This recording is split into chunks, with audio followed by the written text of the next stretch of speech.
We are rolling. You want to ask questions? I'm going to ask all the questions, and I'm going to start now. I'm going to start now by saying that today is October the 5th, 2014, and we are at David Makarov's house in Nayot, in Jerusalem, and we are going to start our interview with you, and I'm going to begin the interview by asking you to tell me some details about yourself, where you were born, when you were born, and who your parents were, and your siblings. My name is David Macarov. I was born in Savannah, Georgia. We moved to Atlanta when I was about 3 years old, and I grew up in Atlanta. My mother came from Latvia, my father from Russia. I have one sister. We lived in Atlanta for many years. I went to school and high school there. At age 12, I got very interested in young Judea, and the rest of my life in Atlanta, I was very, very active in Young Judea and later in Masada, the Young Men's Zionist organization. And I became the president of the southern region of Young Judea.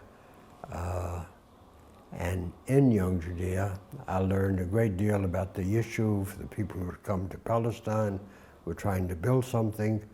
Simultaneously, I learned something about what Hitler was doing in Europe, and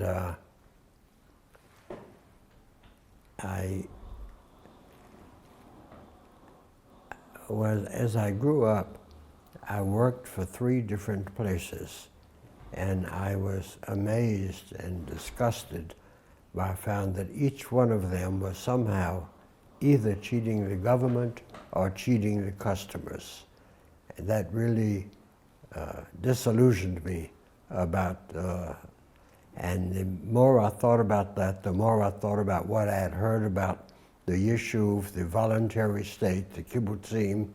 It seemed so far from that kind of chicanery that I really wanted to be part of it. Okay, well, we're going to get to all that, but we're going to go back, and what we're going to do now is we're going to go layer by layer by layer about, I want you to tell me, I don't know if you remember your first 3 years in Savannah, Georgia, but where did your parents come from, and how did they meet, and how did they get to Savannah, Georgia? And if you could tell me your parents' names and maybe even your mother's maiden name. Yes. And where they were from exactly? If you have time, I can tell you a story about that. Please. I had an uncle who lived in South Carolina, and he visited me when I was living in New York. And I said something that he didn't like, and he corrected me. And then I wanted to overcome the correction, so I said, oh, well, I only did that because I'm a Galiciana. And he stood straight up, and over the noise of the incoming train, I heard him say, you are not a Galiciana. And so I was a little abashed, and I said, well, I know I'm really a Litvak. And over the train coming the other way, he said, you are not a Litvak. Those were the only two terms I knew for Jews, were Galicianas and Litvaks. And I said, well, Uncle Lepel, if I'm not one or the other, what am I? He pulled himself up and he said, you are from the aristocracy of Jewish Europe. You are a Kurlander. I had never heard of Kurland. I later found out that it was Latvia and the area around Latvia. And it was an area of good education, good living for the Jewish community there. Now that's where my mother came from. My father came from Russia. My father was a mystery man because he obviously changed his name to get out of the Russian army. Macarov is the name of a British village, of a Russian village, of a gun, a rifle, and a pistol. They're all called Makarovs with a K. And he left, we know he left from Odessa. That's really all we know. We don't know anything about his past that we've never known and never been able to find out. But he also came to the States, and he went to Savannah, Georgia. My uncle Leppel lived in Beaufort, South Carolina, which was across the river from Savannah. So my mother came probably to visit her brother in Beaufort and met this man from Savannah, whom she married. My sister, who is 3 years older than myself, and I were both born in Savannah. I have very little memory of it. I've since been back. It's a lovely city, but at the age of 3, you don't really remember much. And we came to Atlanta, where we lived with a number of... Can I ask you, sure. What was your father's occupation, or your mother's occupation? My father had a foundry where he melted metal, and he made, in those days when you had a car, you put on the front of your car a scripted piece of metal showing where you came from, Atlanta, Birmingham, or Memphis. And then when you drove to another city, you said, wow, you came all the way from Atlanta. So he made these things for cars. Also in those days, cars had running boards.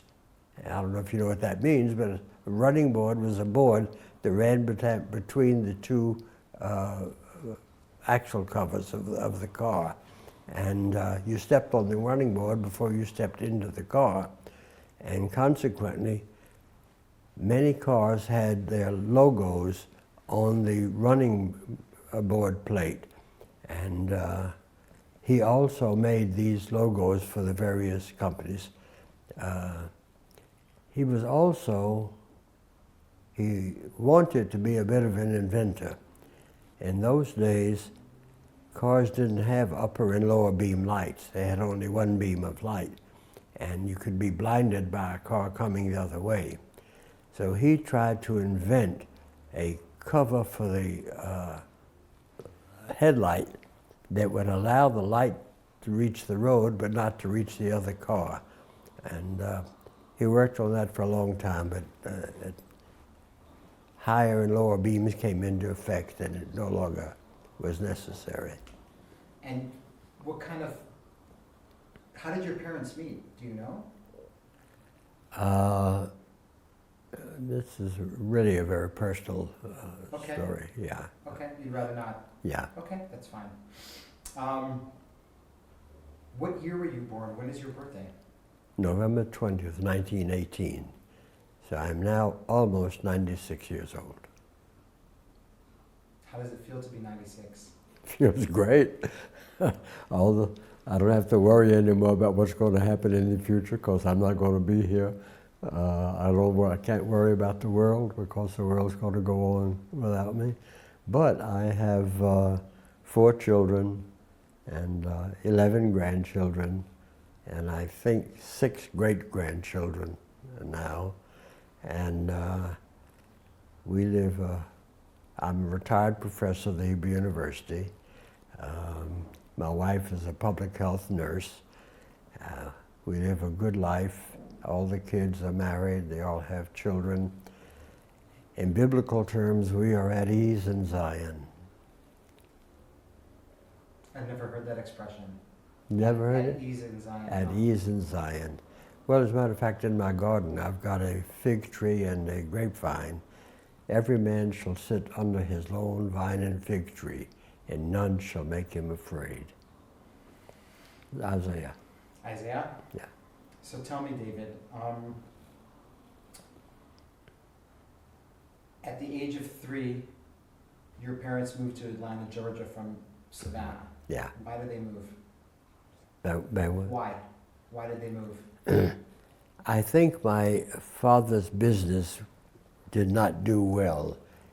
My father felt that he was smarter than most people. And when everybody was buying, he was selling. And everybody was selling, he was buying. But he wasn't smarter than most people, and he went broke. His foundry went broke. And since my mother's family all lived in Atlanta, it was natural that they should go to Atlanta. And we did live with some of my mother's sisters several times. So would you say that you were more close to your mother's side of the family than your father? Because your father... My father had no family. no My family had no family that I know of. I wasn't even very close to my father. He was a very difficult man. Okay, we'll get to that. But tell me a little bit more about your mother's side of the family, the side of the family that you do know about from Lithuania or Latvia. So Latvia, Latvia, please. Kurland. Is it German influence area probably? Yes, it was. My mother spoke German, Russian, Yiddish, and learned English. That was typical of Kurland, which is a highly educated section of Jewish life. It was on the river, and most of the business was things which floated down or up the river, and this was a intermediate stop where things got loaded and unloaded from ship to ship or ship to car and so on. And according to my mother, it was almost, of course, many people in their memories idealized something in the past, but she said it was an idyllic situation. They would walk down to the river and have picnics and so on. Years and years later, while I was here, I went to a conference in Riga, Latvia, and I decided I would try to find where my mother had lived. The town was called Fredrikstad, but its name was changed in the meantime to something else. So I got a fellow with a station wagon, and my wife and I went down searching for Fredrikstad.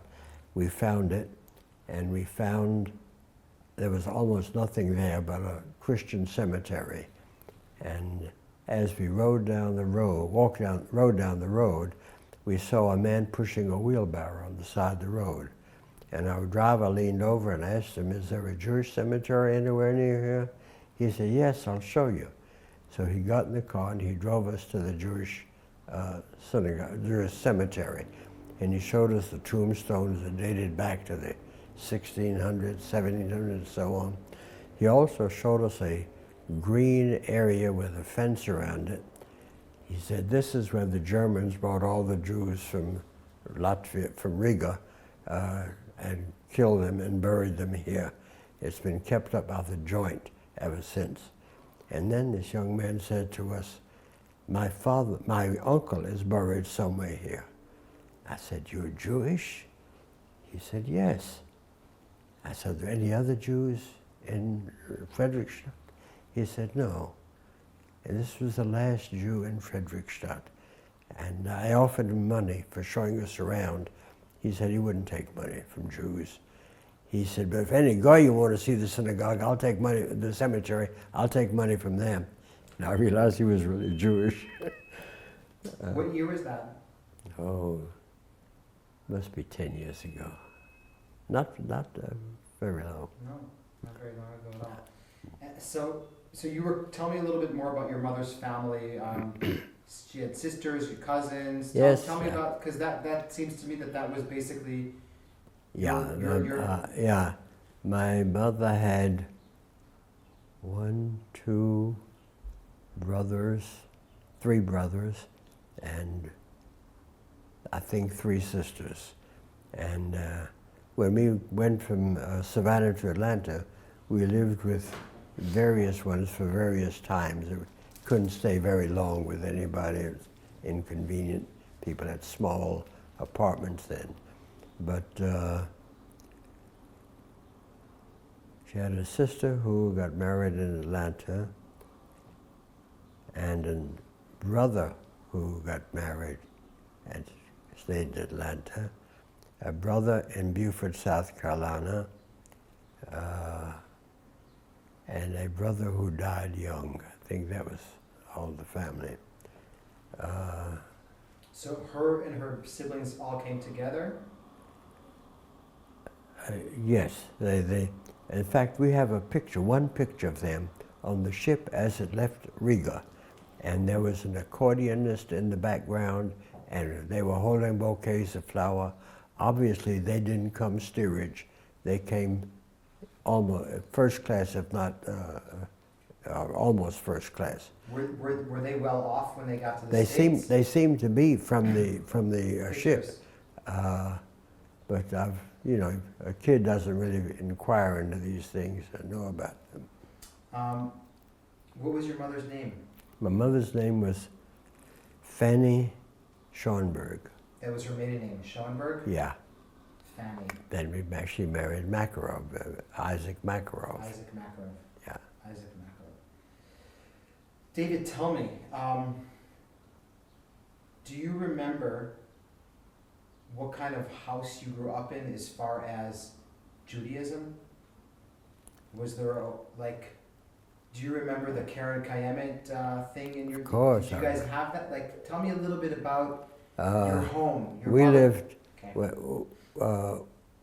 We lived almost entirely on the south side of Atlanta, which was the lower economic side. The rich people lived on the north side.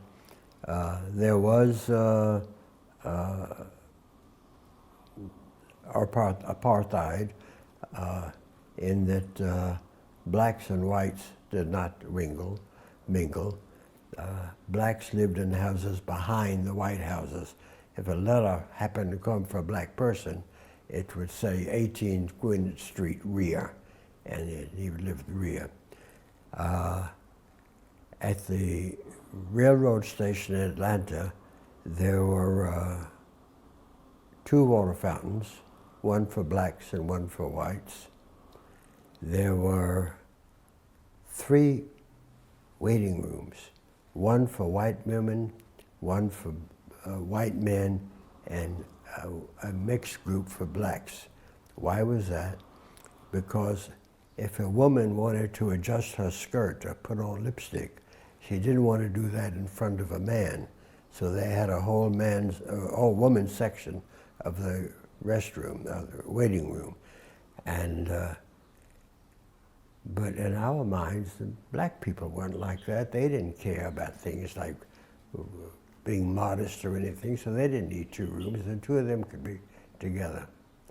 But as far as the house that you grew up in, and identity and Judaism, religion, can you? Yeah, we were Orthodox Jews. Our parents were really Orthodox. The children became what I would call light Orthodox. Did your father daven every day? Did he go to synagogue? No, my father was an Epicurus. But my female relatives were all quite religious. I went to synagogue, which we called Abbas Achim, which today we would call a Chavat Achim in Atlanta. And then a more Orthodox synagogue grew up, it was Sheretz Israel, which was Sherat Yisrael. And we went to services. We went to Hebrew school after school. Every day? No, not every day, but maybe 3 times a week. We went to Hebrew school after regular school, and we learned to read. Reading that we never understood what we were reading. We never understood it. We learned how to read. We learned the letters. We could figure them out. We could say some of the prayers. We had no idea what we were saying. In fact, at one time, the local Hebrew teacher was living at the same aunt's house that we were living in. And I went to Hebrew school, and he was a Hebrew teacher. And the famous Jewish poet Nachum Sokolov was going to visit Atlanta, and they wanted to give him a real greeting. So there was competition as to which child would be the one to greet Nachum Sokolov. And they picked me, And there was a lot of complaint because the Hebrew teacher lived in our house. It wasn't fair, it wasn't honest, and so on. But anyway, I learned to say what I had to say to Nachum Sokolov. Again, I had no idea what I was saying. And I remember to this day I said, Moreinu v'Rabbeinu, B'Shem ha-Talmidim b'Bet Sefer ha'Ivrit v'Hamorim אנחנו מברכים אותך ואומר לך שלום. I learned it by heart, syllable by syllable, and I had no idea what I was saying. So I met Nachum Sokolov, I handed him the flowers, and then I stepped down. So that's my touch of greatness with... How old were you? Maybe 8, 9. And did you realize who he was, or you had no idea? I had no idea. How old were you when you realized, probably it was many years later, that Nachum Sokolov... Oh, many, many years later when I became an ardent Zionist and began to hear about what was going on in Palestine. But I have met Ben Gurion, I've met Golda Meir. We'll get to that, of course, but yes, we'll definitely get to that. We're going to stay now a little focused on Atlanta and your childhood. Mm-hmm. So the house with, and I need you to mostly look at me. Yes. And not over there, because Yeah. we have reflections Yeah. from your glasses. Yes. Now we don't. Mm-hmm.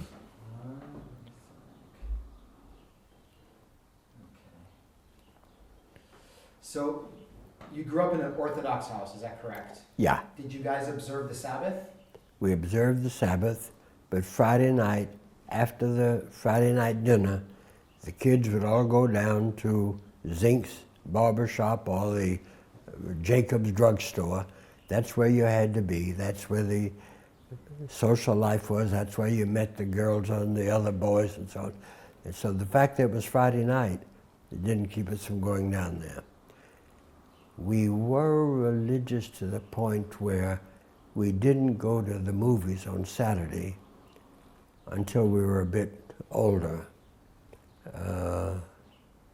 And even on Pesach night, you couldn't wait for the Seder to be over to get down to the drugstore where the other kids were and to start playing with them. I went to Hebrew school. We would go to shul. Our shul was a Orthodox shul. We got a new rabbi. What was the name of your shul? Achavat Achim. Achavat Achim. And which we called. Do you remember where it was? Oh, sure. It was on Washington Street, the corner of Woodward Avenue. In Atlanta, Georgia. Yeah. And we got a new rabbi, Rabbi Epstein, who understood that Europe was not America, or America was not Europe, and they'd have to Americanize things. The first thing he did in the synagogue, not the first thing, but he had the board decide that everybody should wear kippot, because we didn't know the word kippah in those days. We called it yarmulke. All the men had to wear yarmulkes. There was great revolt in the men's synagogue about that, because that was the beginning of uniformity, and they didn't want uniformity.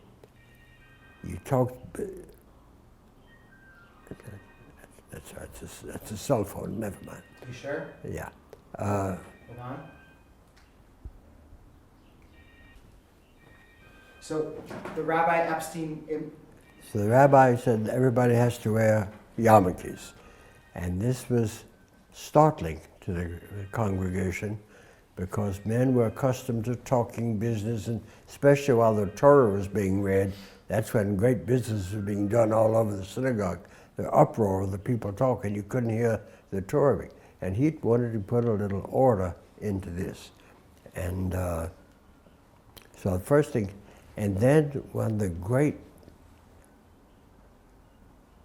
revolutionary things he did was, one night he appointed some young men to be the ushers on the doors at Yom Kippur night, Kol Nidra night. My cousin was one of the ushers. And at the end of his sermon, his sermon was about the need for a new building for Jewish educational activities and the need to raise money for it.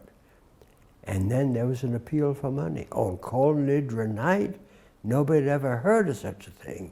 People went up and down the aisles with cards and so on. We kids, we didn't understand how it was possible. How could they know who was pledging how much money? You couldn't write, you couldn't tear. We didn't know about turning down the page of something. So we decided there must be somebody up above the skylight who was a goy, who was recording all of this. But the idea of raising money, he knew that Yom Kippur was the only time everybody would come to shul, and he knew this was the only time he'd be able to make this appeal. So he took the step and he did it. And there was a lot of revolution about it. Outrage or revolution? Outrage and revolution, I think. How old were you? Maybe 10. But you remember it? Oh yeah, I remember it. And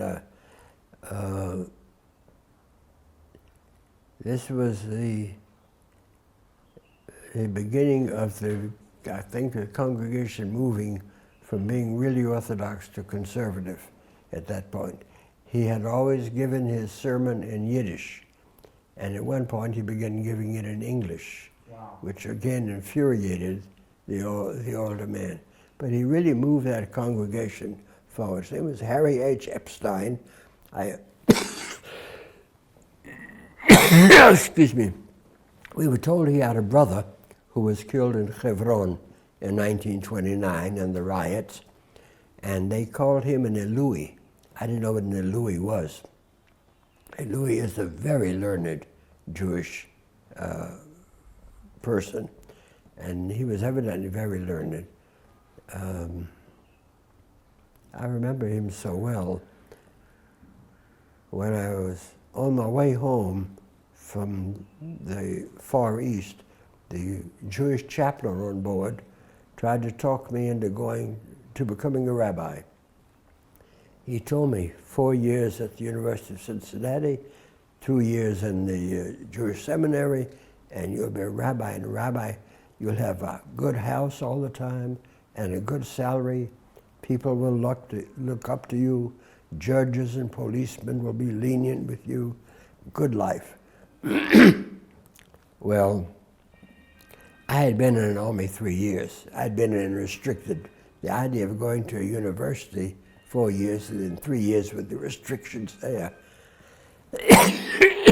I decided I wouldn't do it. But when I got home, I went to Rabbi Epstein, and I told him that I'd been asked to become a rabbi, and what did he think?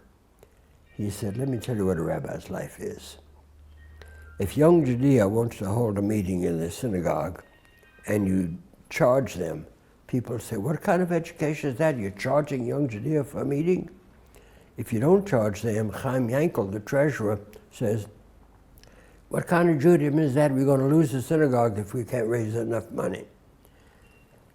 He said, if I play golf on Sunday afternoon, half the congregation will say, I'm sorry, that's Where is it? next one. So we're back on. Yeah. So Rabbi Epstein He told said, you. yeah, he told me, said, if I play golf on Sunday afternoon, half the congregation says it's a shomda for the goyim, that I'm desecrating the Sabbath. If I don't play golf, the younger people say, it's all fuddy-duddy, he's not even up with the times. He went on to a list of about 10 or 12 dilemmas of the rabbi. He said, you still want to be a rabbi? I said, no. I never became a rabbi. Tell me, David, you said that you grew up in the locker room of a baseball field. Can you tell me a little bit about that? Well, that's just the sort of a joke, because we lived on Washington Street and Washington Terrace with the south, which was south side Of Atlanta.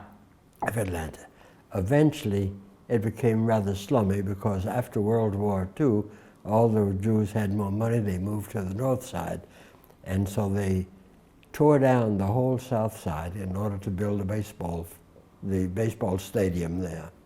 So when I see the baseball stadium now and all the houses are gone, I think that we lived right where the locker room is of the Atlanta Yankees, Atlanta Crackers. So tell me, you grew. I remember reading in your book, you talking about the different elitist Jews and the less elitist Jews in Atlanta, Georgia, while you were growing up. Can you tell me about that? How it was, how it affected you, and how, you know. These are the German Jews and the Russian Jews. The German Jews came first. They came to the States, they became peddlers, they walked around with packs on their back, then they later opened a store, and then they opened a bigger store, and then they opened a department store, and then they opened Macy's and Gimbel's and stores like that. And they were well integrated in American society. They spoke English. They were Reform Jews. Their synagogues were Mizrahi, right? Nuata Mizrahi, the German Jews.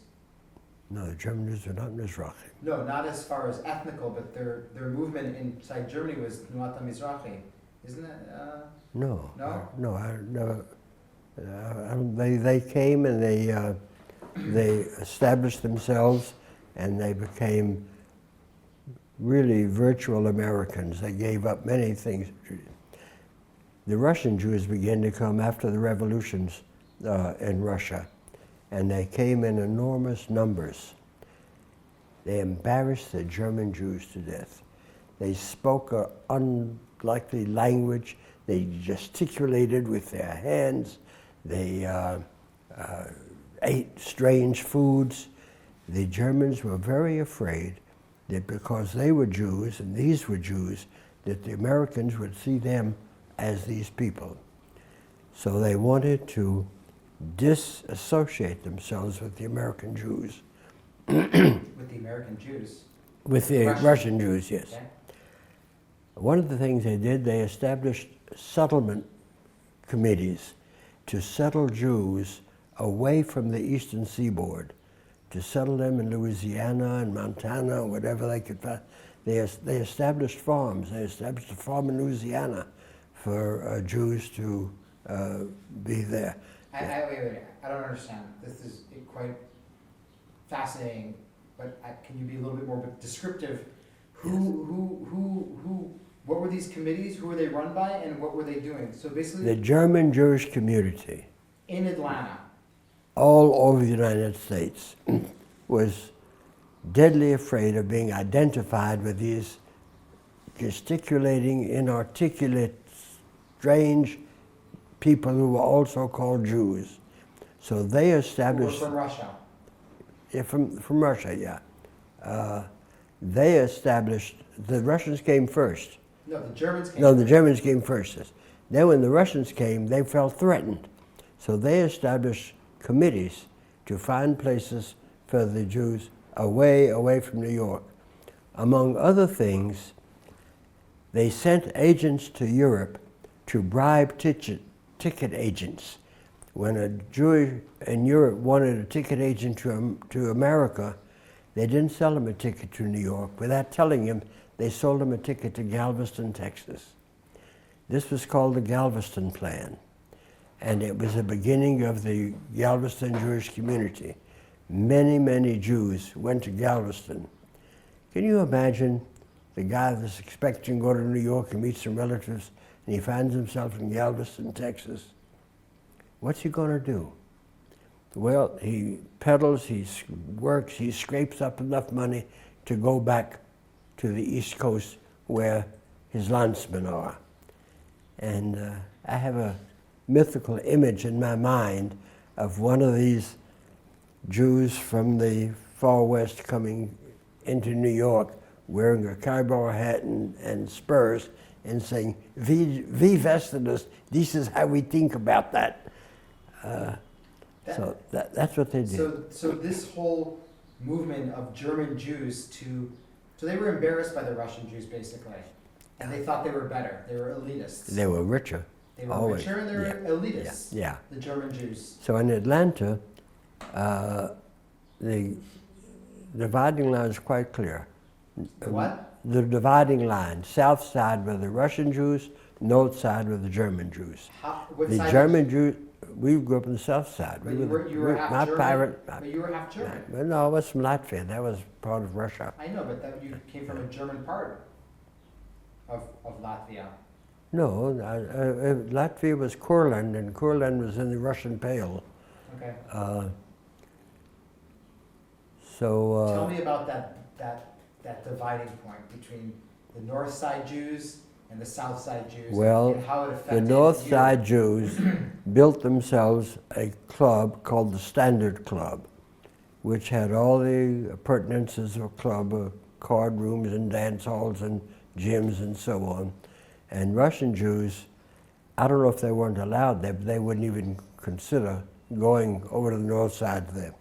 So the Russian Jews built their own club, the Jewish Progressive Club, which was always called just the Progressive Club.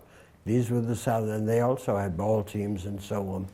And then a middle group grew up sort of called the Mayfair Club. They built a club in between the north and the south side, exactly on the dividing line of Ponce de Leon Avenue.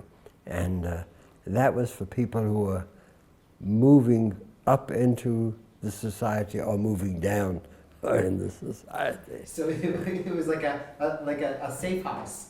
Yeah. Or like so you had three clubs in Atlanta. You had the north side, which was the German Jews. Yes. Very fancy. Yeah. Was it like a country club? Yeah.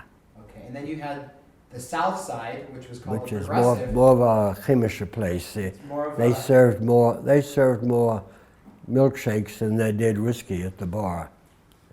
And then you had the one in the middle that was kind of like on the borderline. People who were in between. In between. Yeah, that was Atlanta Jewish community. We were talking about the black community before, the apartheid and the black. So I mentioned the railroad station and the drinking fountains and the restrooms. I mentioned this. Yeah, yes you did. And certain parts of Atlanta were very black. Certain streets, downtown streets, Auburn Avenue and Decatur Street, these were all black streets. But white merchants opened up stores there to sell to the black people. Most of the pawn shops were on Decatur Street because poor people pawn things and take them back and so on. And we had a cousin, second cousin actually, who was a very fat man. He was a great eater. His mother would serve enormous breakfasts, and then he would go to work in a pawn shop that I knew, and he would, every itinerant salesman coming down the street, he would buy tamales and corn on the cob and ice cream, anything they were selling. He ate all day long. And unfortunately for him, there was no, not only not kosher, but no white restaurant anywhere around this black section. But there was a restaurant that served blacks. He would eat there, the only white man in Atlanta who would eat in that restaurant. Everybody knew that the blacks were diseased, and sexual disease, and dirty, and if you ate it, and everybody knew that. But he didn't care. He ate there.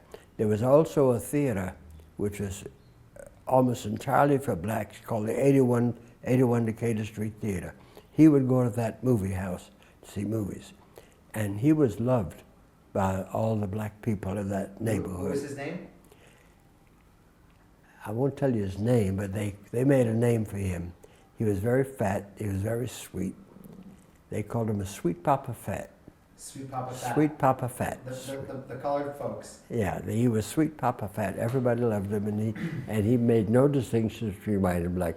But he was unusual. Most people did. Tell me, is there anything else that we haven't talked about? Because I'm very interested in that, in what we just talked about the South Side Jews and the North Side Jews. Is there any other story that you want to tell me about that? About We heard that there were some Spanish Jews. We didn't know the word Sephardi. We heard there were some Spanish Jews, and they had a small synagogue on Capitol Avenue. But until one of their boys wanted to join our Young Judean Club, we had never met a Sephardi or a Spanish Jew. We didn't know the word Sephardi, of course. I joined Young Judea when I was 12, as all the kids did. Yeah, we're gonna get to that very soon. All right. We're definitely gonna get to that. I want to talk to you about how did you, as a child, enhance the whole issue of separation. You're living in a society in Atlanta, Georgia, that is completely, black people are ostracized. Now, as a Jew, which I don't know if in Atlanta Jews were completely fully accepted or not by the non-Jews, but how was it for you? Did that topic ever reach the house, the colored people? We all of us accepted the prevailing ethic. Look, there's a difference between prejudice and discrimination. You can be prejudiced and not discriminate. You can discriminate and not be prescient. We went like the other whites did. We discriminated as they did. We were not necessarily prejudiced, but by actions you couldn't tell that. In fact, when I was a small boy, I must have been, again, 7 or 8 years old. What boy? A small boy, 7 or 8 years old. Somebody knocked on the door of our apartment house.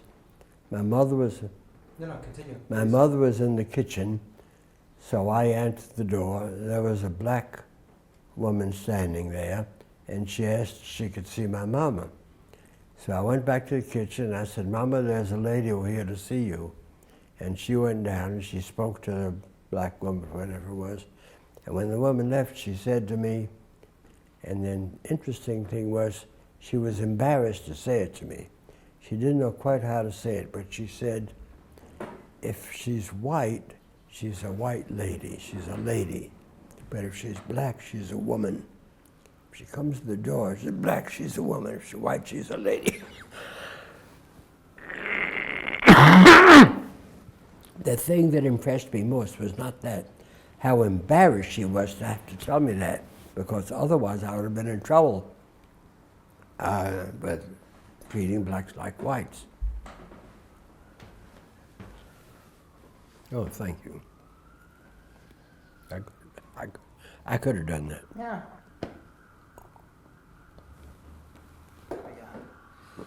So that's that has a how does a story like that? Well, I must tell you something else.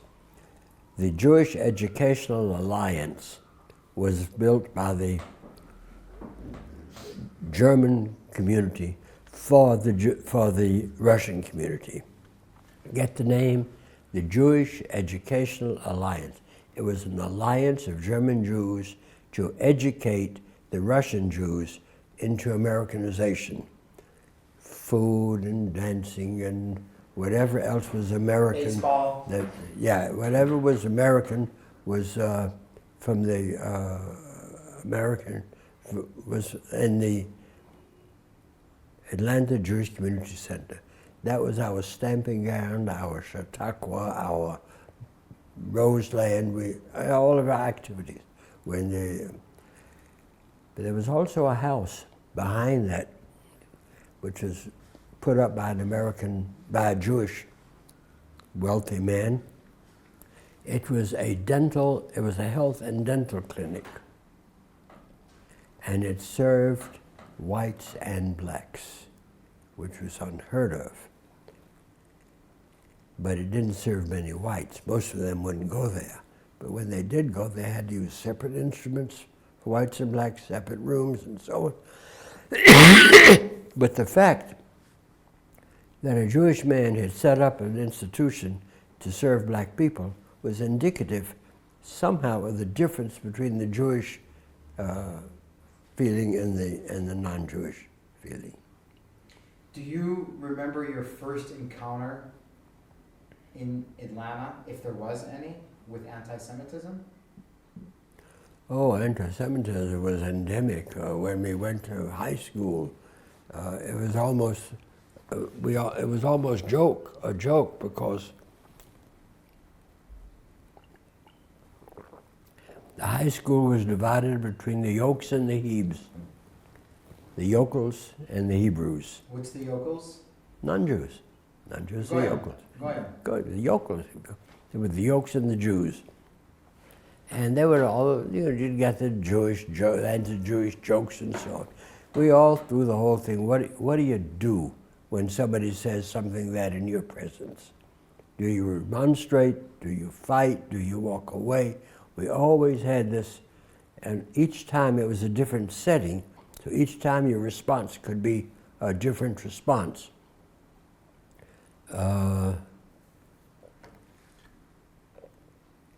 And there were, Does anything stick out in your mind? An incident or? Yeah. Okay. We had a junior Red Cross club in high school. It wasn't a very popular club. It wasn't the ball team club, other fan club, some. I was small and eyeglassed and an intellectual. So the club I joined was the Junior Red Cross Club. At one time, there was going to be a Junior Red Cross convention in Washington. And there was a competition in the Atlanta high schools about who was going to be sent to the convention. It was an oratorical contest. This is a convention for the Red Cross? Junior Red Cross. Junior Red Cross. So you guys are basically studying to be medics, studying to be communal service? It was just a social club. Okay. For us, for adults, it was really the Red Cross. Okay. And they decided to have an oratorical contest to pick the person who would be sent to represent Atlanta youth. And I was an orator. I'd learned in young Judea debates and speaking contests and so on. And I distinguished in my talk between curative measures, which the Senior Red Cross did, and preventive measures, which the Junior Red Cross was doing. And I actually used those words.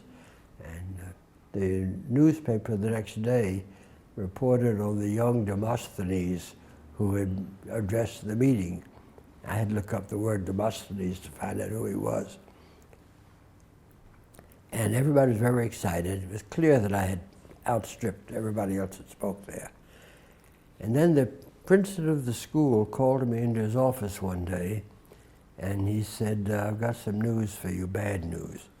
What's the matter? What happened?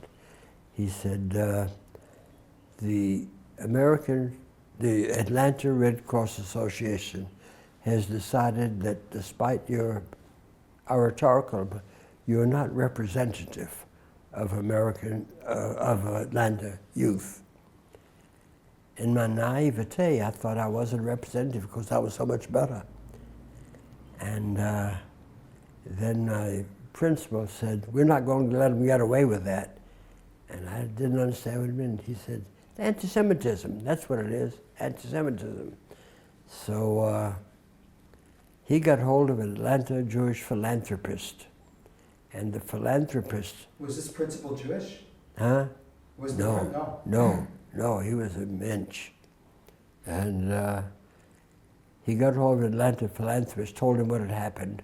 The philanthropist offered to pay my fare to Washington, and they sent me as a second representative. The first one was the one picked by the committee.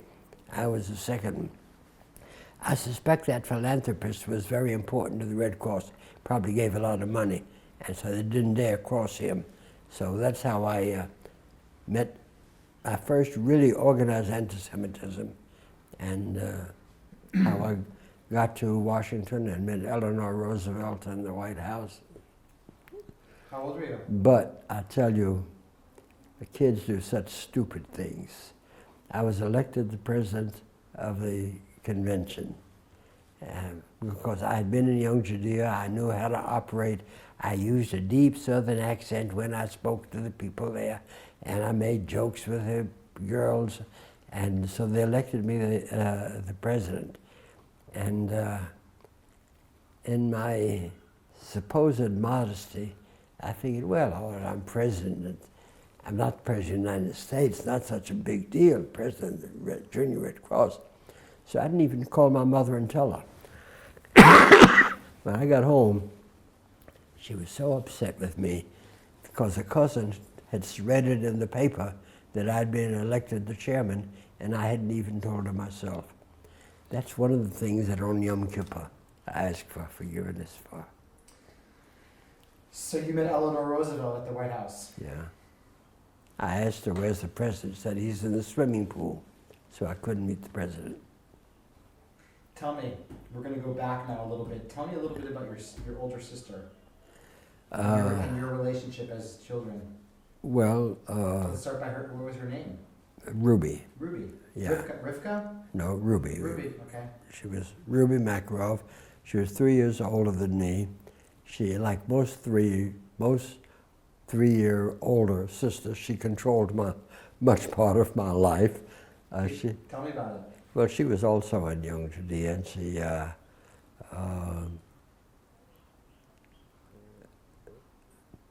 what can I tell you? She was a nice girl. She eventually she worked in Atlanta, and then she went to New York and worked for the Joint. After World War II, they sent her to Vienna to work for the Joint there. She. Hold on. No, I've got it right. Take this one. I've got it right here. This one's fuller. Yeah. Okay, I just want Ruby to be somewhat mentioned in this interview. I think it's important. Yeah, certainly it is. As I say, she was older than I am. She corrected me, and she taught me how to drive. Things that most older sisters do. My older sister taught me how to tie my shoes and to ride a bicycle. Yeah. And she's 3 years older than me also. Mine taught me how to drive a car. We had a very normal brother-sister relationship. Were you guys close? I tell you, there were times when she was very proud of me.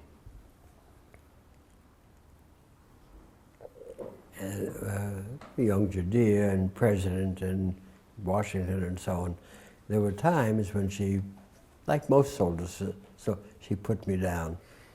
I used to laugh and say that if I became the president of the Hebrew University, my sister at one point would have said, what kind of university could that be if my brother could be the president? But that was just... that's a sibling thing. That's regular sibling rivalry. So now we're going to get into the interesting thing. Now that we have a little bit of your background... You got a lot of it. Tell me about your first encounter with Young Judea, because I think Young Judea is... It made my life. It made changed your my life, life. exactly. Yes. So please, let's... Well, there were Young Judean clubs in Atlanta. They were not co-ed clubs, they were boy clubs and girl clubs. And almost every Jewish kid on the South Side, and the Germans had nothing to do with this Zionist stuff. No, they didn't have anything to do with it? No. On the South Side, every kid that was 12 years old couldn't wait to be 12 years old to join a Young Judean club or to form a Young Judean club. And my group of friends, we formed a club as soon as we were 12. All of our clubs were named Hebrew hero names. We were the Herzlites. There were the Judeans and the Nordors and the others. We were the Herzlites. We were a group of 12-year-old kids. How many kids? We must have been about 12, 15 kids. Boys and girls or just boys? Boys and girls or just No, boys? there were not. The decision was that too many feuds, jealousies, and so on would interrupt the business of the clubs. They had separate clubs.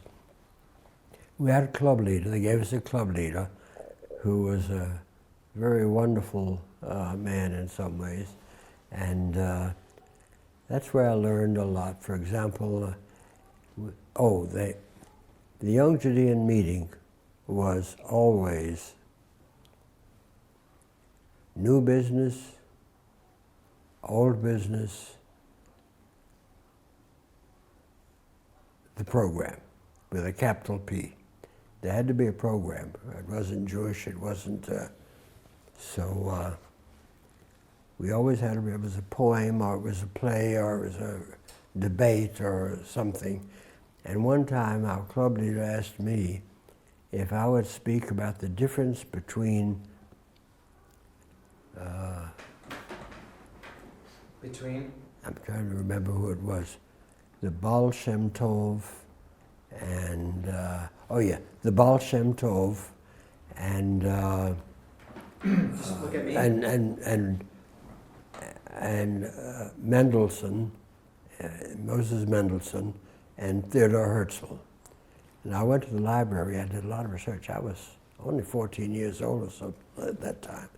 And I wrote a paper for the club meeting in which I said that Chassidut was a revolt against Judaism, which had become dry and ritualistic. And it was a religion with joy and fun in it. Then Reform Judaism, then that became dry and ritualistic. So Reform Judaism came along and changed things. And then as that became institutionalized, Herzl came along and started the Zionist movement, and that was again a renewal of the Jewish people. And you wrote this when you were 14 years old? Yeah, and my club leader said that could be a college paper. Anyways, this is the kind of education we began to get in Young Judea. Now, do you meet once a week, twice a week? We met once a week. We met on Sunday afternoons at the Jewish Educational Alliance. We had the meeting and then the program. And the program, people were sitting on the edge of their chairs. We wanted to get out to the basketball game that was going on in back of the Alliance. And because, not only because of the basketball, that's where the girls were. The girls' clubs were also there. The Jewish girls or the Jewish girls? only Yeah, Jewish only girls? Jewish. Yeah, this is at the Jewish Educational Alliance, and the basketball court was in a big wooden building, and it had tiers of benches on which the spectators sat. And when we were young, the trick was to get underneath the seats as though we had lost something and we were looking for it, and to look up the girls' legs.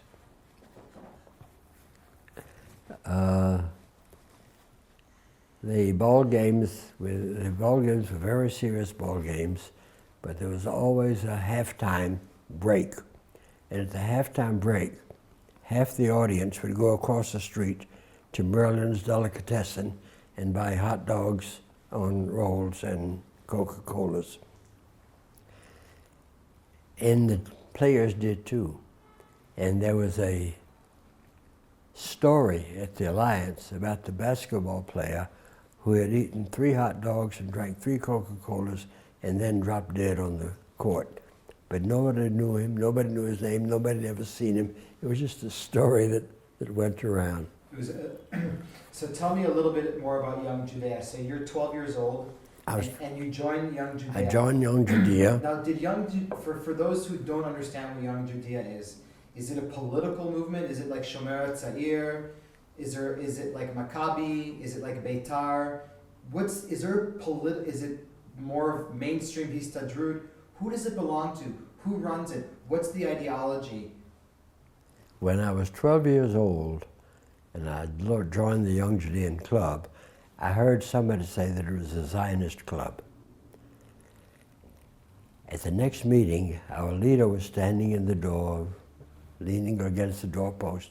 And I charged up to him and I said, Eddie, is Young Judea a Zionist organization? He said, of course it is. I said, well, do you want to go live in Palestine? He said, if that's where all my family and friends were, that's where I'd want to be. Made sense to me. What makes less sense to me is that he never even visited Israel. He died playing golf in Sarasota. He's one of the Americans that avid Zionists, but no Aliyah, yeah. So we, there were picnics and watermelon cuttings and barbecues, and there were also serious things like debates and arguments. I remember in one of the debates, my club leader named Eddie was also the editor of the Young Judean paper. And in a debate, you know, you don't necessarily argue what you believe, you argue what you've been assigned to argue. So he was assigned a subject to argue, and he gave his speech, and then a young lady who was on the opposite side got up and she said, what you have said is absolutely inconsistent with what Young Judea believes. Look at, and she pulled out a copy of the Young Judean newspaper. She said, she walked over to his desk and she said, read that, Mr. Vida. And she walked back and sat down. He sat up very slowly. He picked it up, he walked over, he put it in front of her and said, you read it, I wrote it. I remember that so distinctly. But this is the sort of thing that we were learning. We learned about the Yishuv, we learned about the Jews. We learned something which people don't even remark about today. This was one of the only voluntary states in the world. Palestine was under the Ottoman rule. The Ottomans did nothing for the territories under their rule except take taxes. Exactly. Here were several 100,000 Jews, maybe 300,000 Jews, who established their own autonomous government.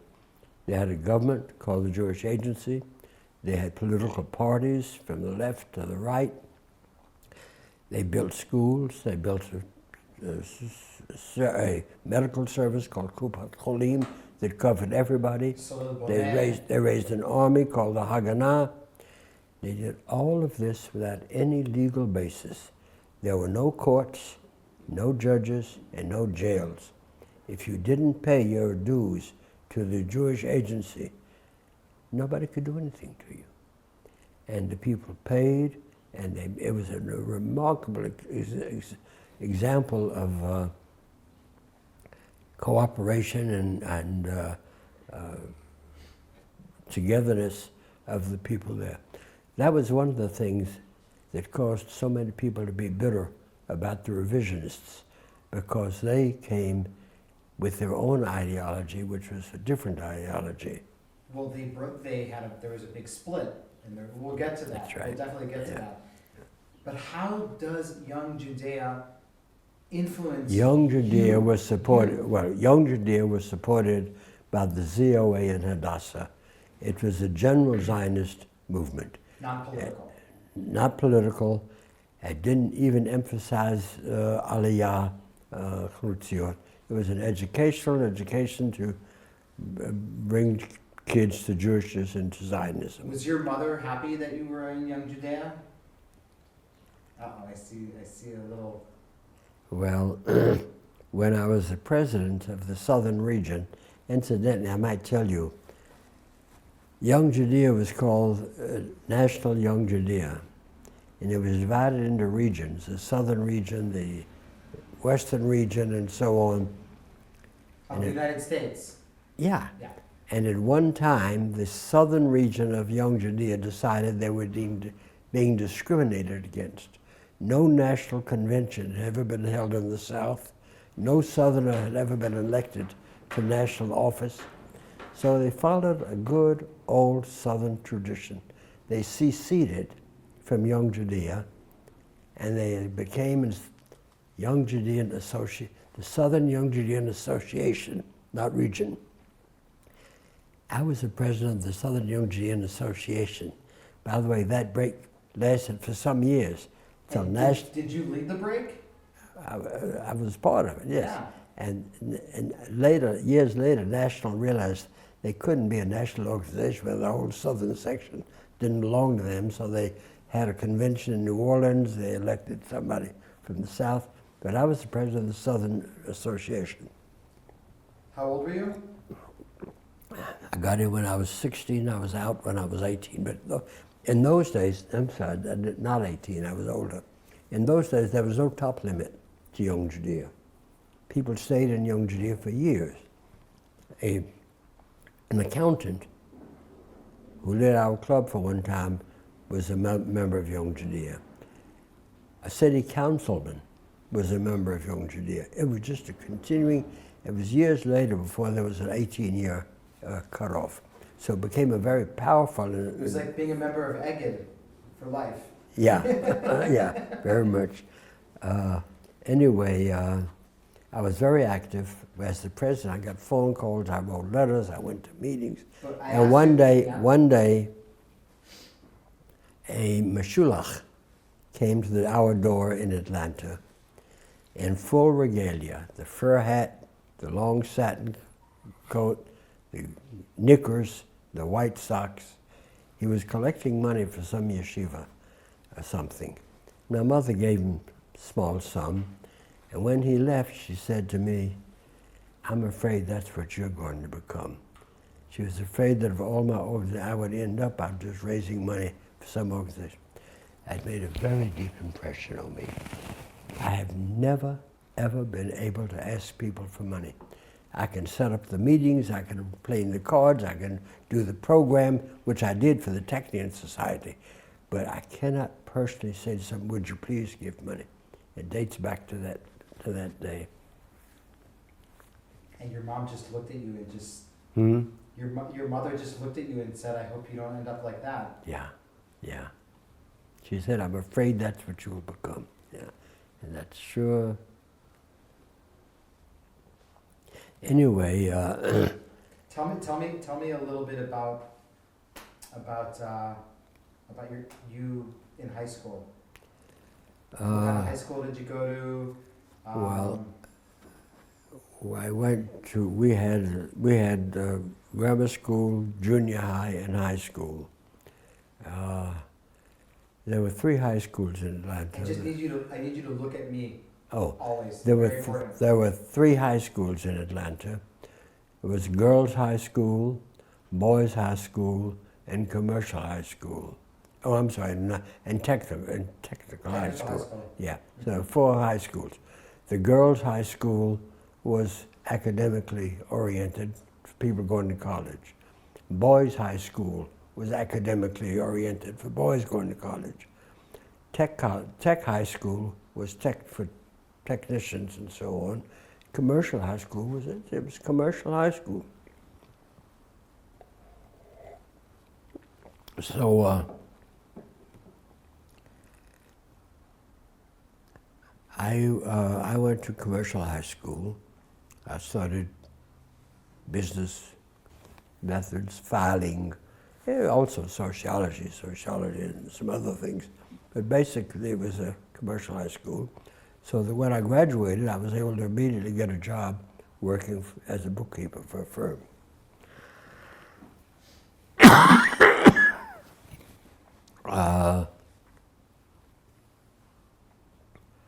As I mentioned to you, there was sort of a good-natured division between the Jews and the non-Jews. Nothing very serious, really. The serious thing was the Young Judean thing, the Red Cross thing. And I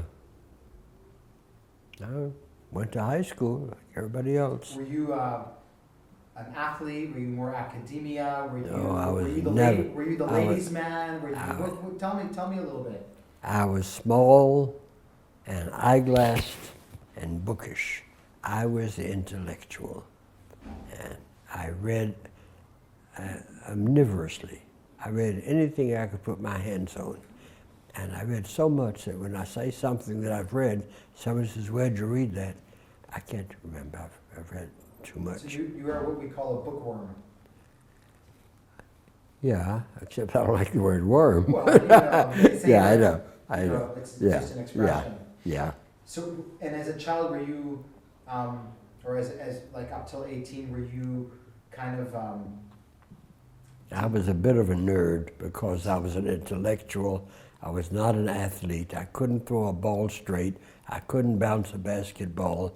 So I made up for it by the speaking and the debating and the with girls. I was usually sarcastic, which was my style. However, I learned, even when I was beginning to go with girls, that when you go, you got nothing to talk about. So I would bring along some little toy, some little puzzle, some little thing, so we would have something in common to talk about.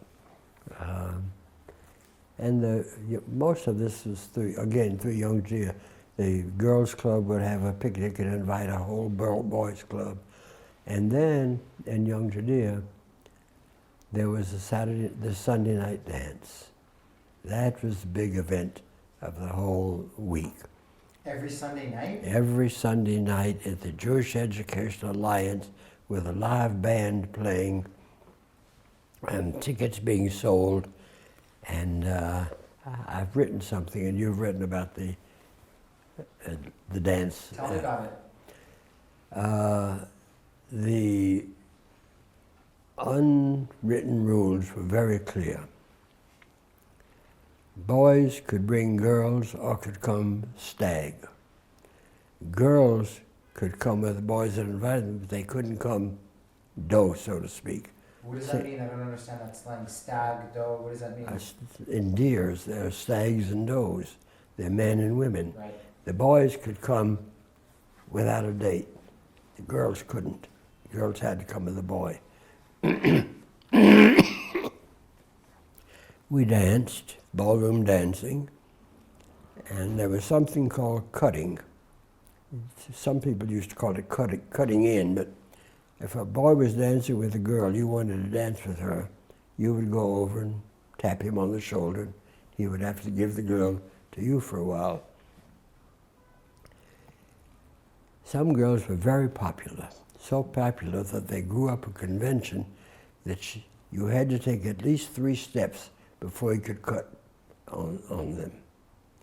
On the other hand, there were girls who were stuck all night with their date. And I've written much of this, you know.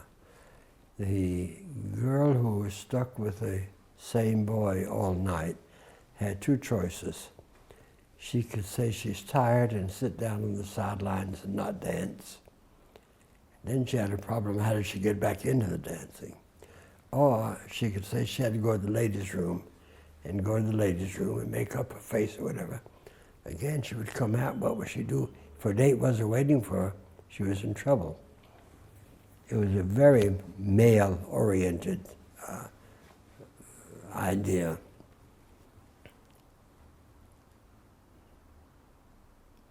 After the dance, everybody would go to the same place.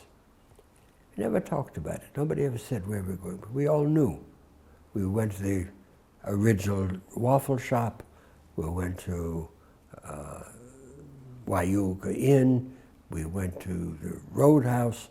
Everybody knew where everybody else was going to be after the dance. And that's where you had to go. And you had as much fun after the dance there as you did in the dance. I'm sure. So it was a good. It was kind of like an after-hours place. It was a good. It was good growing up. We were naive, uninformed. We only knew about sex, what the older boys had whispered to somebody, or we picked up in some book somewhere. We really didn't know anything, and very little actual sex were known in that period. In fact, I was so naive that I invited a girl to go to a swimming party one night. We went to the party. When I came out of my bathing suit, she hadn't changed. And I said, "Don't you want to get into your bathing suit?" She said, "No, not tonight." I said, "What do you come to the swimming party for if you don't go and get in your bathing suit? You're not going to have any fun." She said, "Well, I'll get into my bathing suit." She came out and I said, "Now let's go swim." She said, "No, I can't swim tonight." I was naive enough to have no idea what was going on there. It reminds me of something which happened much, much later when I was at Brandeis Camp with my wife, to be Frida. She was a nurse. I went to see her in her dispensary, and while I was there, I saw two young girls coming up the road. So I didn't know whether I was allowed to be in the dispensary during working hours anyway, so I went into the next room. And I heard these girls come out and say to my wife, one of them says, "I've fallen off the roof." I went charging out. "What were you doing on a roof? You had no business being on a roof. You could get killed by sitting on a roof." They turned and ran, and my wife just laughed. She said, "You're a Southerner and you never heard of the Southern phrase? It means my menstrual period has started." And I had never heard of it. She said, "How you embarrassed those girls."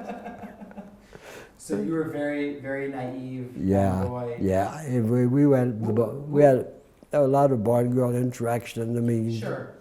But when was the first time that you can think of in your childhood, and I'm talking about before you finished high school, that you realized that the issue of Palestine, or something happened in Palestine that you guys got news of, that really kind of shook you or had a big impact on you? If it was as soon as we got into Young Judea, we began talking about Palestine, not about Judaism, but about Palestine. The debates were about Palestine. I remember one debate was that the needs of the Jews and the Arabs in Palestine are diametrically opposed. And the guy that was debating that came up on the platform with a basketball. He said, "Diametrically opposed means from here to here, that there's no in-between ground." And that was how he began his discussion of that.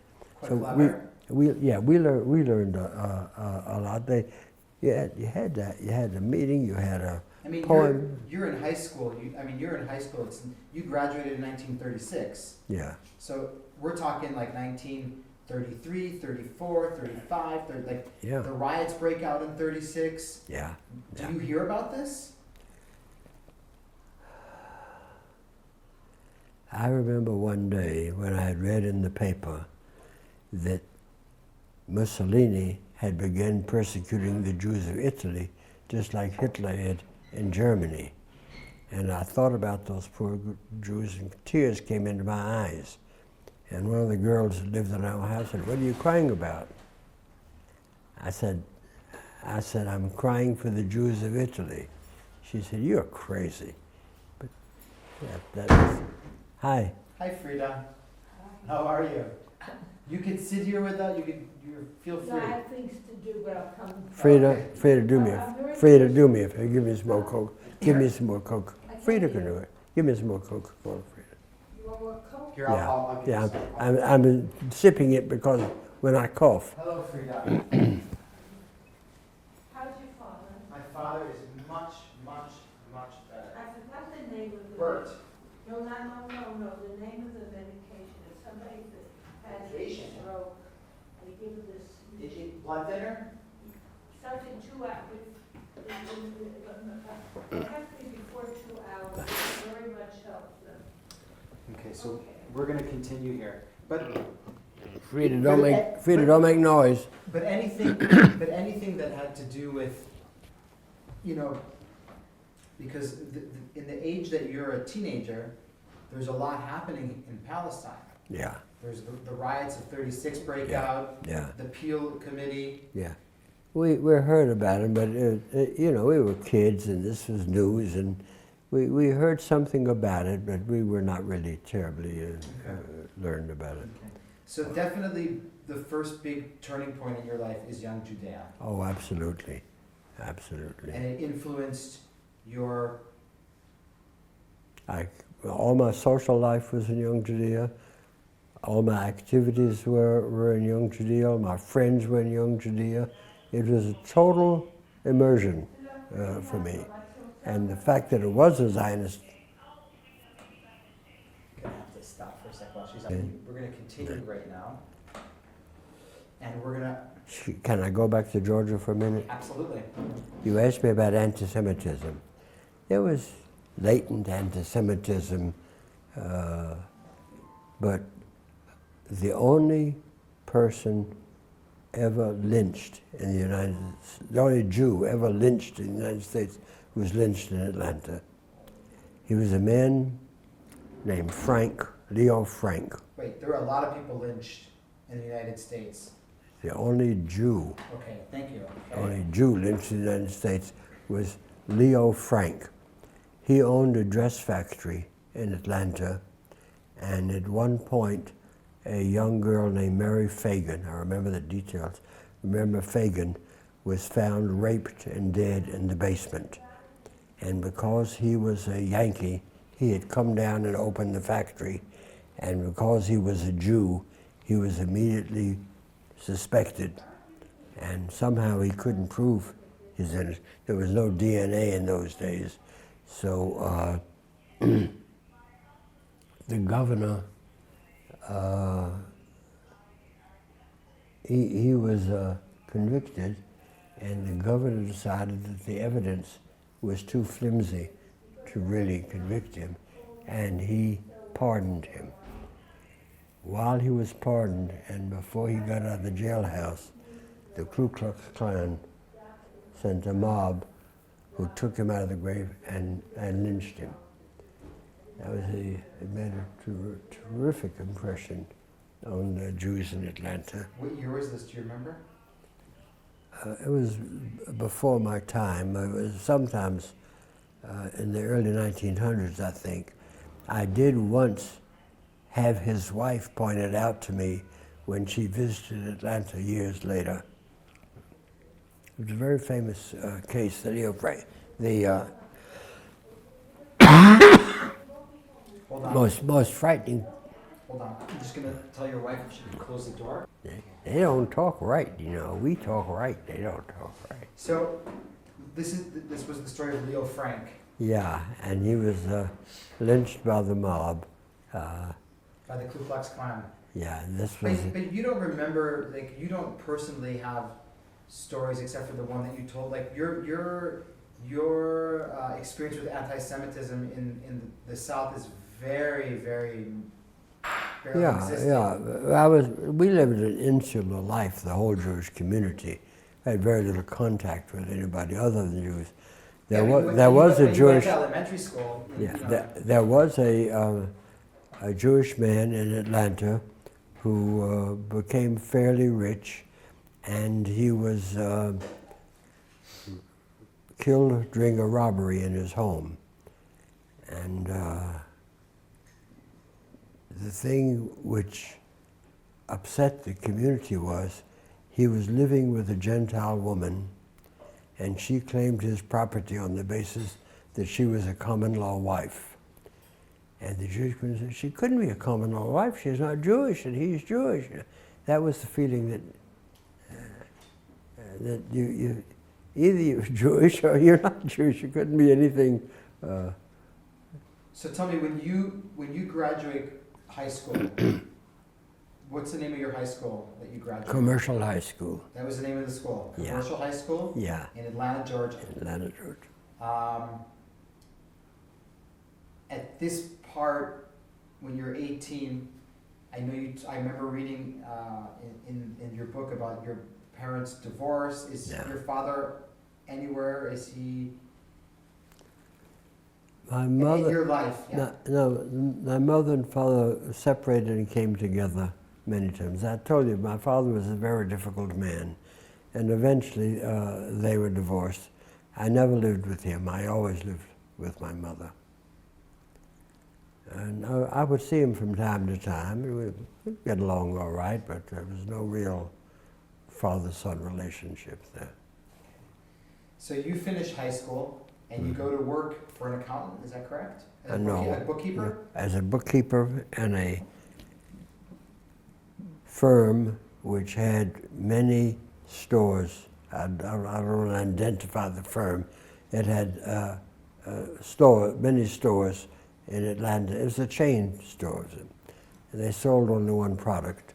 And while I was working there, the office manager and bookkeeper had a serious operation. And although I was only 18 years old, I was asked to pinch hit for him while he was away. We had, I think, about 10 girls working on business machines in the office. And how could an 18-year-old boy become because they were girls, and it wouldn't be proper to have a supervisor who was a girl. So I became the office head there, and I kept the books, and I started taking outside courses, night courses, to lay the basis for a college education. I took a course in commercial law and commercial bookkeeping too. And the course in it was called Corporation Finance. In the course on Corporation Finance, they mentioned a cash budget. And I read about that. It meant that you don't just budget everything in the future, but the cash, when the cash is coming in and when the cash is going out. So I figured I would do an exercise, see if it would work in my company I was working for. I couldn't make it work. I couldn't make the cash coming in, the cash going out balance. I didn't know what I was doing wrong.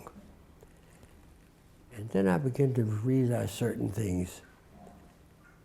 There were people who came into the office who were treated much better than other people. The manager of the Birmingham branch, when he came in, was greeted like a brother. And I finally, by examining books, I found out this company was sending someone around every Saturday afternoon. Saturday was the big day. Every Saturday afternoon, somebody would go around to the stores and pick up the cash, which had come in case there was a burglary at night. And again, Saturday night was the typical burglary night. If there were burglary night, there wouldn't be very much cash there. So he would bring in the cash and put it in the States to the main office. I realized that the owners of the company were skimming that money. They were reporting less cash than was actually brought in from the stores, a lot less cash.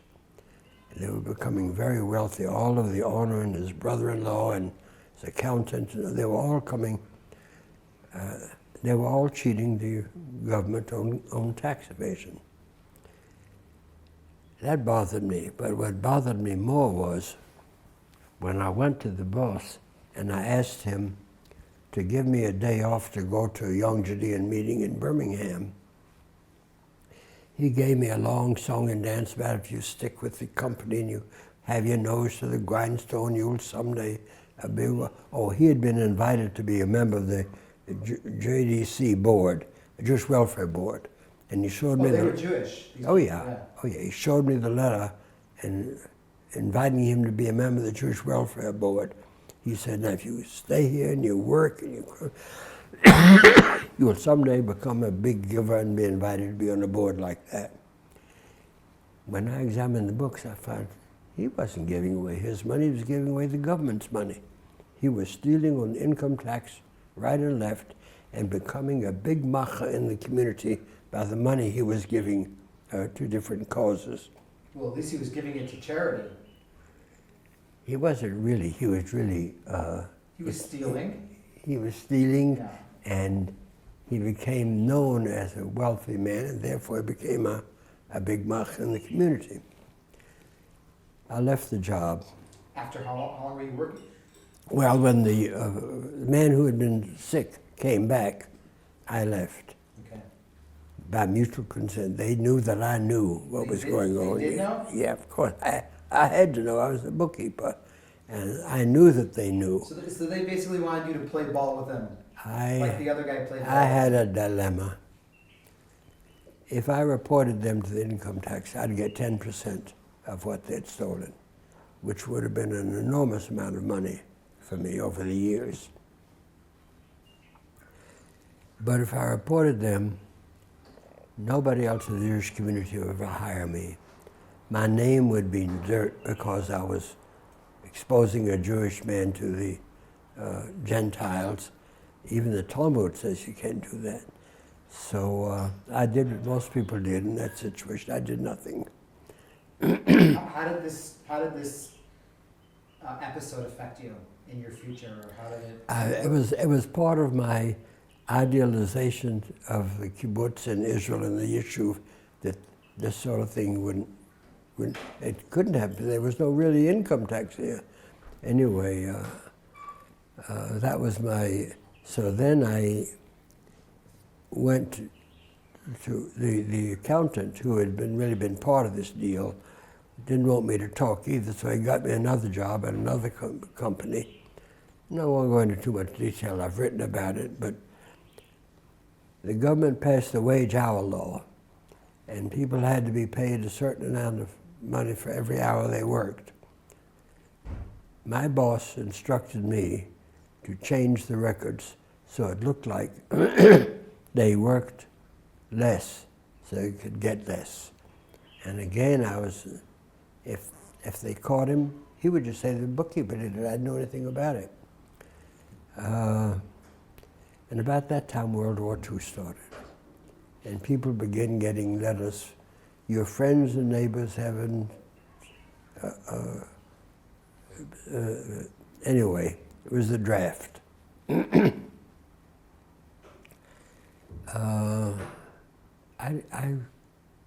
Wait, so you graduated in 1936? Yeah. And from 1936 to 1939, yeah, you were working in Atlanta. Yeah, as, two different as a bookkeeper. Yeah. Is there, besides your job, before we get to the war, and in this period, I'm very interested in this period of time between high school, while you're working in Atlanta, are you still active in Young Judea? Oh yes, not only active in Young Judea, but since they had then begun to install an 18-year limit to Young Judea, 18 years old, which we hadn't had before, there was a vacuum for the people that grew out of Young Judea and Junior Hadassah. And so we organized an organization called Masada, the young men's Zionist organization. And Hadassah, of course, had Junior Hadassah. So when you get out of Young Judea, you can join Masada. I joined Masada, and I became as active in Masada as I had been in Young Judea. So how old were you when you left Young Judea?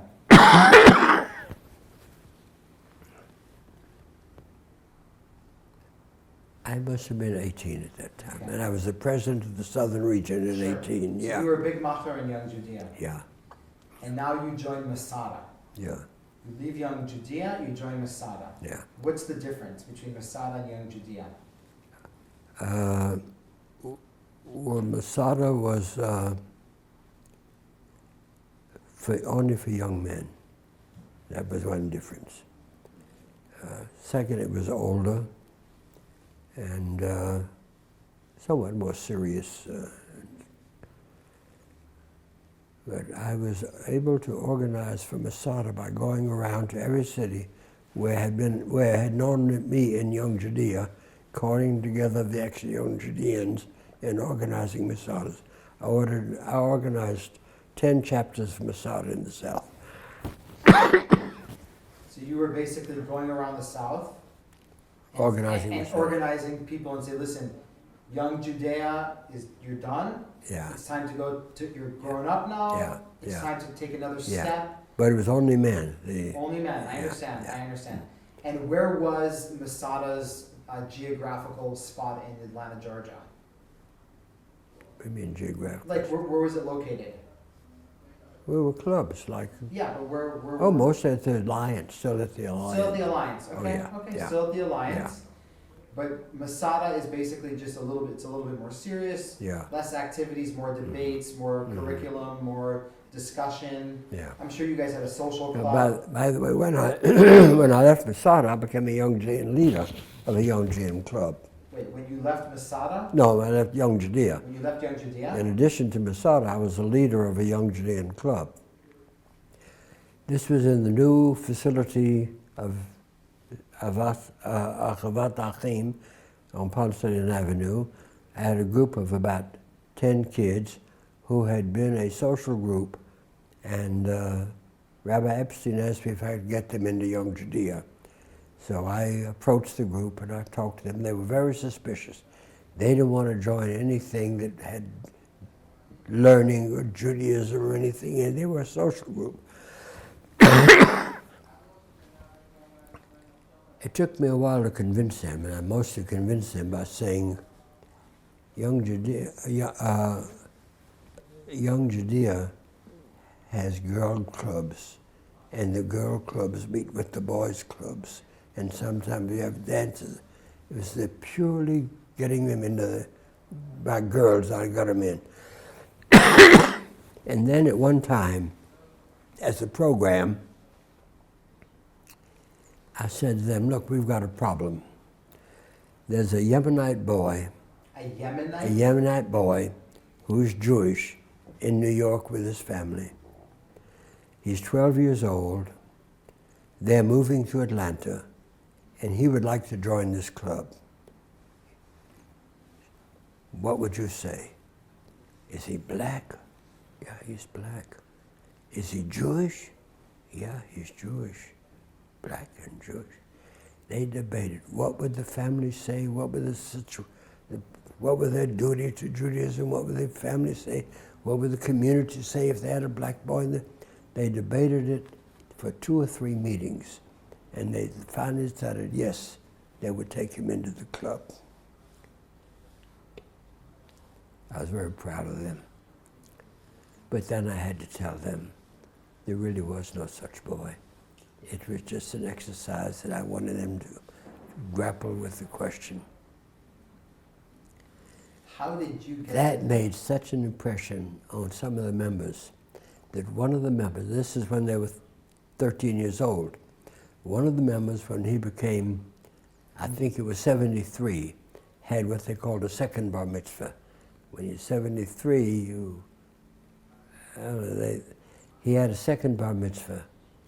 And he recalled during his second bar mitzvah, I was already in Israel, that this incident, how I had changed his whole conception of racial relations by raising this question of a Jew who was black. How old were you? At that time as a leader, Yeah. about 20, 22. So you put these 13-year-old kids in a situation, in a hard situation. Yeah, and I didn't influence them. I didn't talk about it. I let them work it out themselves. Yeah. You said there's this Yemenite Jewish boy who's moving down. Will we accept him into your group? He wants to be a part of the group, so Right. that tickled. They Yeah. were always looking for new members. Sure. So that was part of the. But he's black. He's Yeah. dark. Yeah. And I'm sure, did they even know what a Yemenite is? No. That says, is he Jewish? And I said yes. Wow. Wow. So that was one of my experiences as a young Judean leader. So while you were a leader at Young Judea, you were also at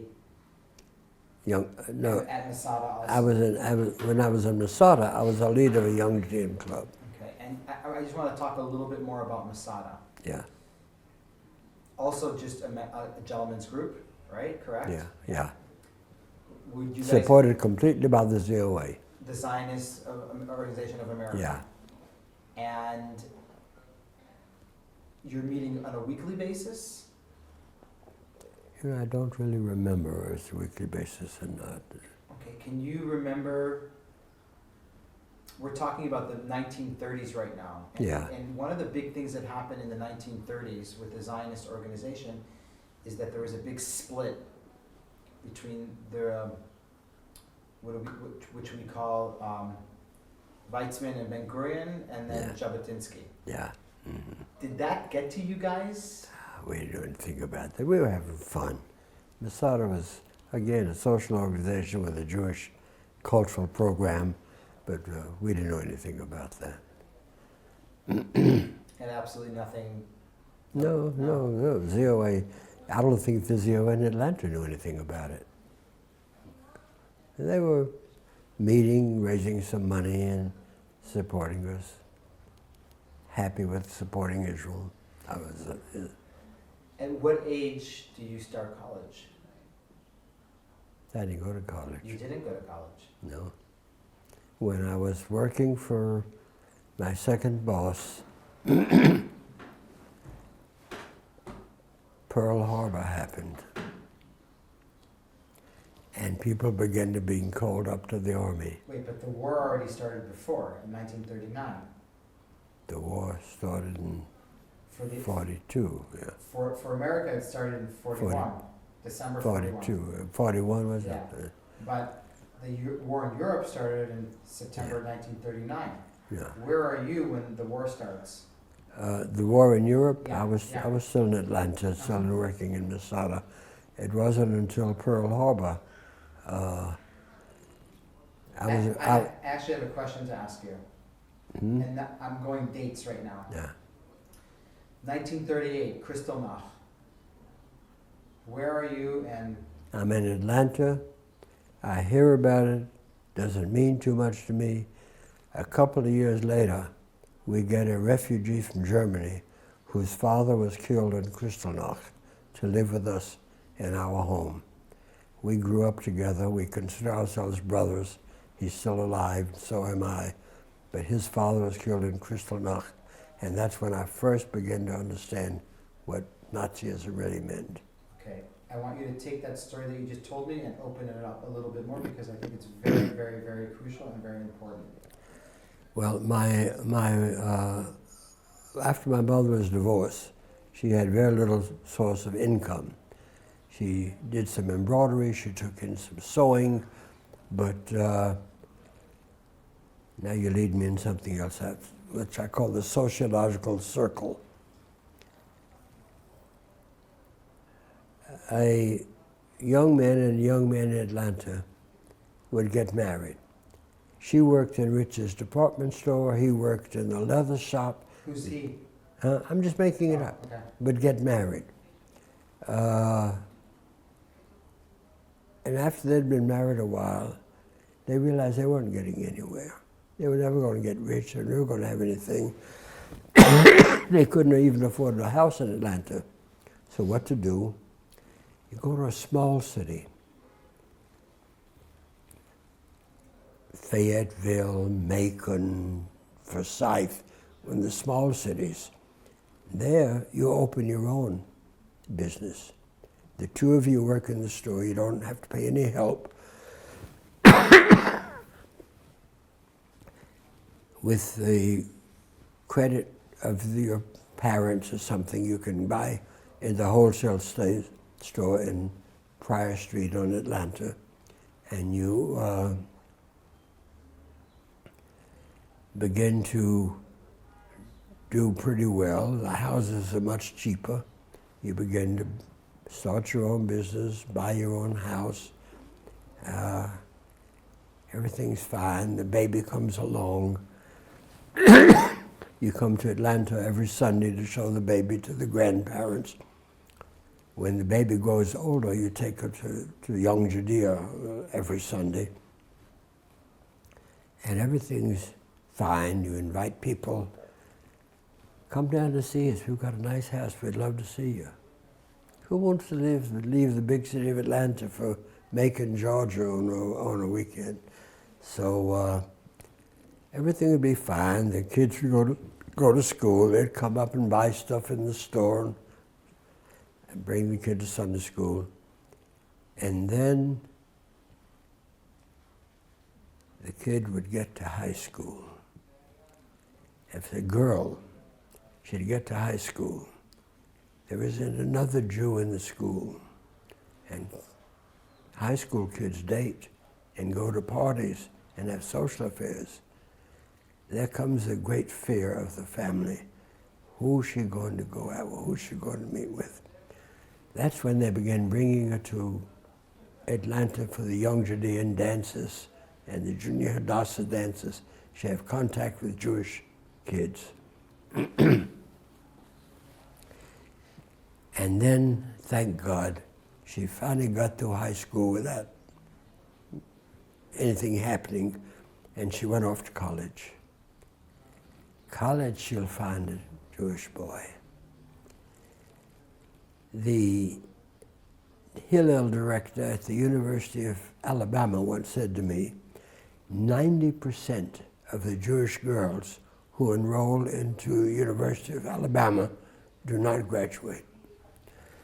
I was startled. Jewish knowledge, people of the book, intelligent. He laughed. He said, you don't understand. They enroll, and if they're not married within 2 years, they go to the University of Louisiana and try the next 2 years. They go to get married. And so if she's successful and she gets married, she comes back to the small town, and then the same thing happens again. They're not doing anything, they don't have anything. They go to another small town, they start their business, and the whole circle starts over again. But suppose she doesn't go to college. They can't afford it, or she's not admitted. What's she going to do in this small town all alone? Send her to the big city of Atlanta, where she'll meet Jews, join Junior Hadassah, and so on. Where's she going to live in Atlanta? That's a problem. And how's she going to be alone in Atlanta?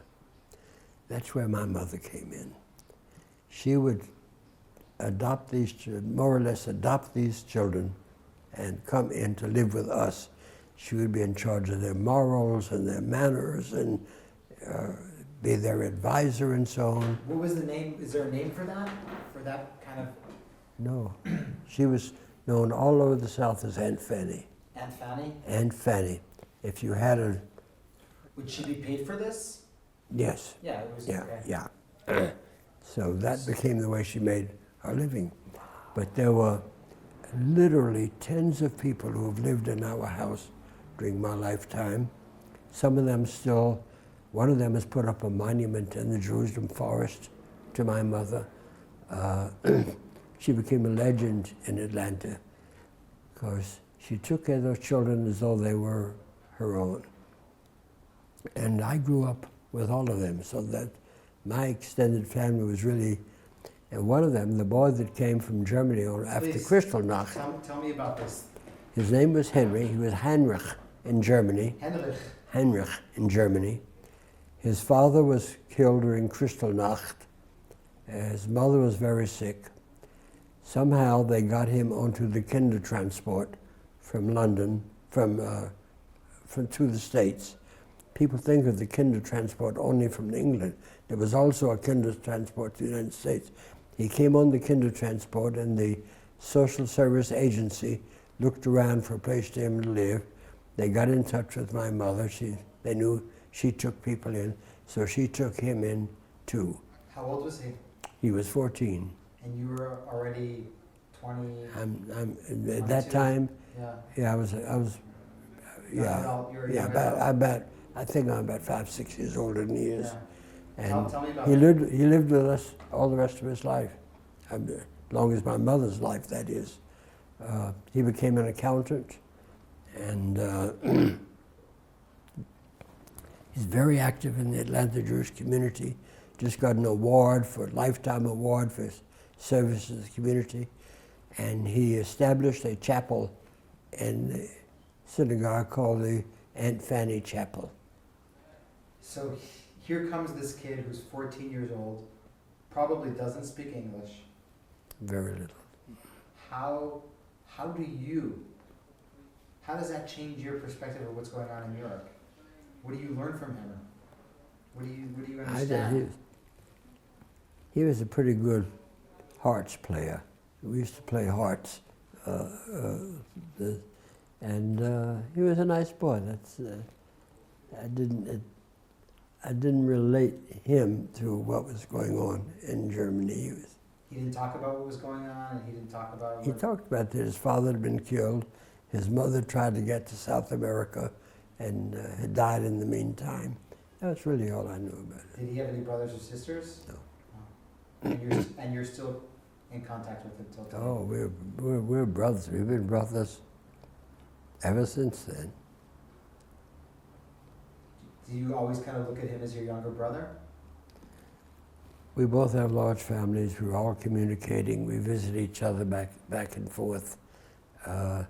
My sister, who's older than I am, she's 99, he practically takes care of her. Where does your sister live? She still lives in Atlanta, and he does too. Do you miss Atlanta? I love Israel. I love Jerusalem. It's hard for me to really like anyone else. I'm a volunteer guide at Migdal David. Last week I guided, and a man tried to give me a tip. I don't take tips. I do this for the love of Jerusalem. Okay, David, we're going to pause for today. All right. And we are going to start again tomorrow in the morning. All And right. we're going to get into the military. All right. Okay. Does that sound good? Yeah. Miss anything so far?